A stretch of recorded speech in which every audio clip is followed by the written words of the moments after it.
This is June 6, 2006. We're doing another oral history interview. Our interviewee today is Bill Huber. Thank you for being here. I'm Charles Lundquist. We usually start out by letting the interviewee tell a little bit about where they spent their youth, where they went to school, and how they got into the space program here in Huntsville. Bill? Okay. Well, I grew up in the Chicago area, in the suburb called Glen Ellen. I went off to the University of Illinois after high school and was in advanced ROTC. So when I graduated BS in engineering. I was commissioned as second lieutenant in the Air Force. What branch of engineering? So, well, it was a course called general engineering. So with no major specified.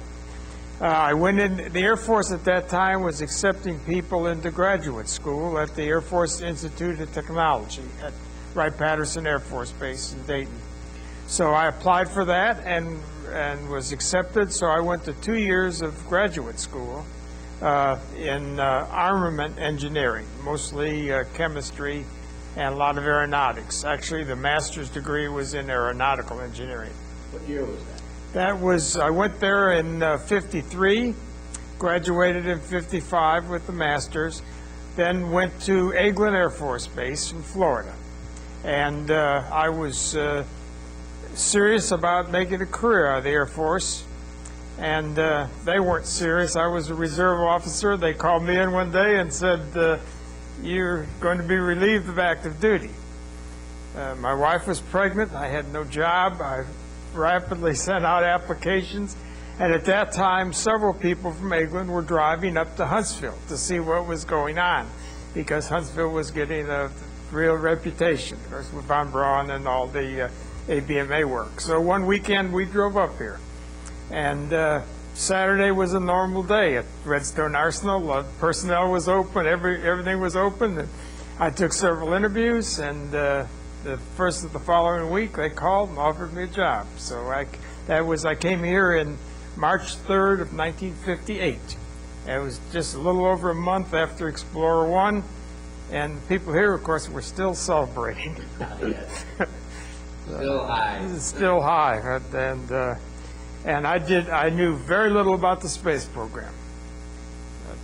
But it was a wonderful. It was a good decision and a wonderful place to grow and learn. What organization did you go into? I was assigned to the Future Projects Design branch of the S&M Laboratory of ABMA. At that time, it was headed by Dr. Herman Kurland, who Von Braun had brought over to help him plan the future. And that branch did all. Maybe not all, but most of the advanced planning for Dr. Von Braun. So you were here then when the transition was made into NASA? Yes. At that time, Von Braun created a Future Projects office, and there was about a dozen of us assigned to that office. That was in 1960? Yeah. Who headed that office? That was Kurla again. Yeah. And we, at that time, of course, then we reported right to Von Braun, and he always had ideas that needed work, needed developing. So it was an exciting time. What were some of the first things you worked on? Well,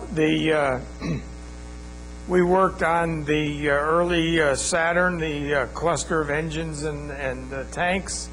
We worked on well, at that time, the Army had a big effort looking at how to establish a lunar base, which was made up of all the tech services of the Army. We worked on that. Worked on, well, and then, of course, the Apollo decision. And we spent, I guess it was almost 2 years trying to figure out the best way to go to the moon. And we worked the Earth Orbit Rendezvous and Lunar Orbit Rendezvous, and even the direct flight, building a we called it NOVA vehicle, big enough to go directly to the moon. So that was all. Those were all very exciting times, very interesting meetings and decisions.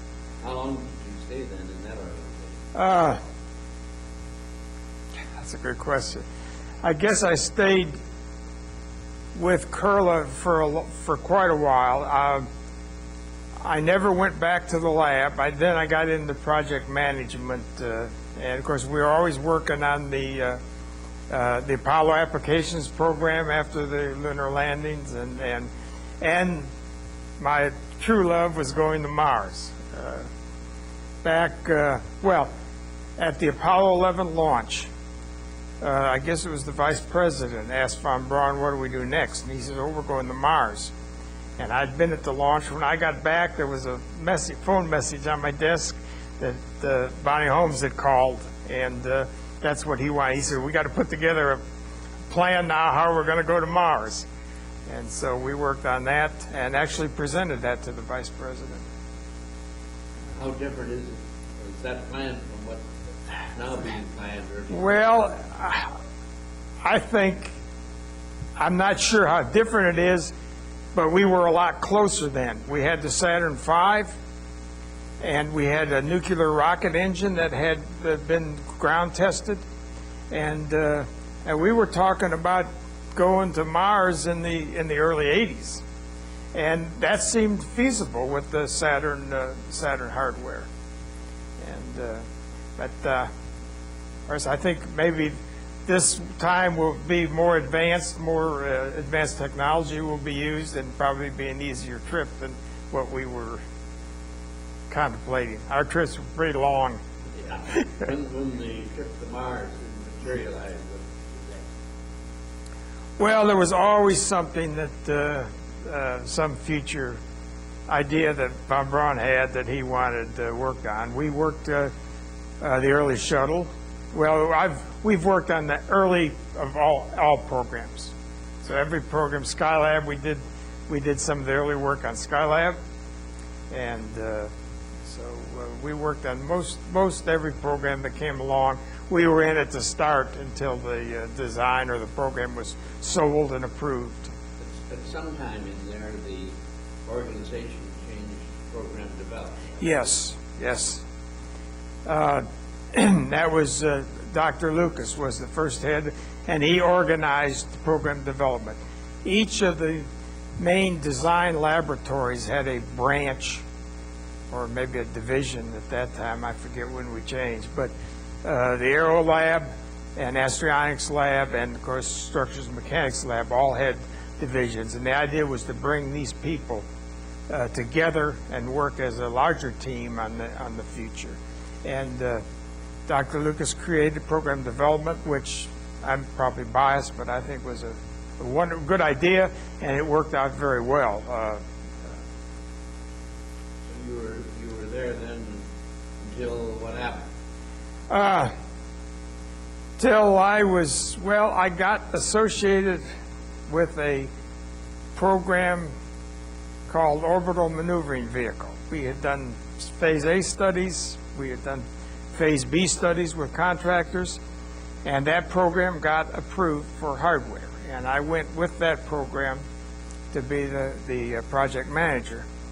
And unfortunately, I thought, going along pretty well, and Washington decided that we didn't need that program and canceled it. So at that time, then I went back to program development and did a lot of smaller assignments. I went to Houston for a while and worked on several.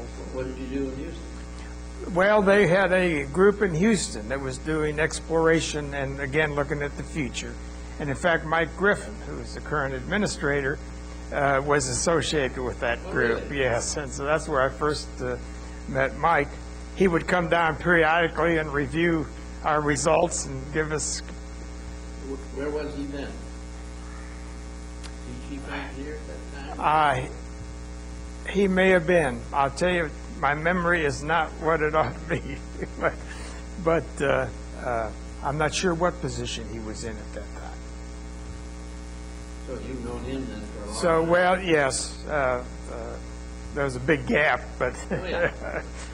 but I was really pleased to hear him get named as administrator. Have you seen him? I have not. No. You should look him up. So, well, Renew all the things. right. But Houston had, actually, we were off-site at Houston, had maybe 30, 40 people working on the exploration program. Well, you came back Huntsville for that. Well, I was still in program development. In fact, I retired from program development, and there was a program that was started, actually was run by ARPA out of Washington, on technology utilization and technology transfer. The idea was to try to transfer NASA and the government's technology into industry, and I was the marshal representative on that program. And we let some small contracts hoping to stimulate the technology. That was probably the last job I worked. Well, then you retired when? 92, I believe. So it's been, yes, it's been a lot of years. Sure continued. What have you been doing since then? Well, I got involved with the Botanical Garden right after that. A friend, Bill Snoddy, who was very active in creating the Botanical Garden, he and I went on a ski trip. And during that ski trip, he convinced me to volunteer and to work at the garden. And I've been active there ever since. The garden has been a remarkable addition to the community. I am just so proud, not that I've done that much, but I'm so proud to be associated with that organization. They have done a wonderful job. At one point, there was a piece of hardware donated to the Yes. garden from Marshall. It was some kind of an environmental... It was a node of a space station, yes. station. And one of the first jobs, the NASA, or the garden built a biospheric exhibit, and that node was the central part of that exhibit. And we put a hydroponics garden in that exhibit. We're growing plants. And I was involved in getting the exhibit built and installed and put together. And it came, as time went on, we converted that facility into a rental facility so that it would enhance the income of the garden. The node didn't really provide a lot of income. So the node was put out in the pasture, and just last week, the node is now part of the children's garden, which opened last week. And they have painted the node, and it looks really good. Again, it's still on loan from NASA. That was a piece of hardware. The space station design was changing frequently, and that was a piece of hardware that had been built, and then they changed the design of the space station, so it was a surplus, and it's been on loan from NASA ever since. Well, while you have a chance, are there any observations or remarks you'd like to leave for the record about the space program? Well, I don't know. There are several things that I guess I didn't agree totally with. One, actually the way we decided to do Apollo, the lunar orbit rendezvous, I did not think was the best. And of course, that didn't, I mean, I still have that opinion. I thought Earth orbit rendezvous would have been a better approach because we would have had a space station to support the lunar landing. As it was, we waited a long time for a space station. And so I always thought that that was probably a better step, but that's the way it is. I would have liked to see more use of the Saturn hardware because it was so successful. And I think we just could have done an awful lot. The Skylab was wonderful, good step, but we could have built more hardware and done an awful lot more with the Saturn hardware. And I've always, I guess, felt that was a mistake, but that's the way things go. Any advice for young people that are getting into the space program now? Well, I think there's a degree of frustration in in getting in the space program. I know even in the Apollo days when things were booming, people would have an idea of an experiment, and that was a career to build and fly and experiment and get the data. It took so long, and I think that's still something NASA needs to work on. Young people, the best you can be in NASA, I think, is to have a job, a hardware job that you can wrap your arms around and go off and do it, and I think those are the best jobs, the least frustration. But I think space is still here to stay. I think it's still a wonderful career. I'm glad to see the young people. I guess it always has appealed to the young people. It seems to, at least. That's why I'm here. Keep showing it.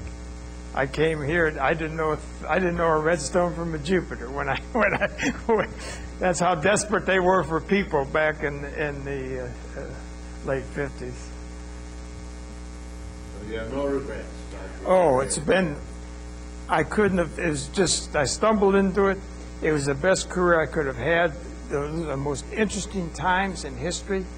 The association with the people, and the meetings and the decisions. I mean. Those were exciting times. I couldn't have lived through a better period of time. Well, maybe that's a good place to leave the interview. Thank you very much for coming. Thank you, Chuck, for having me. So.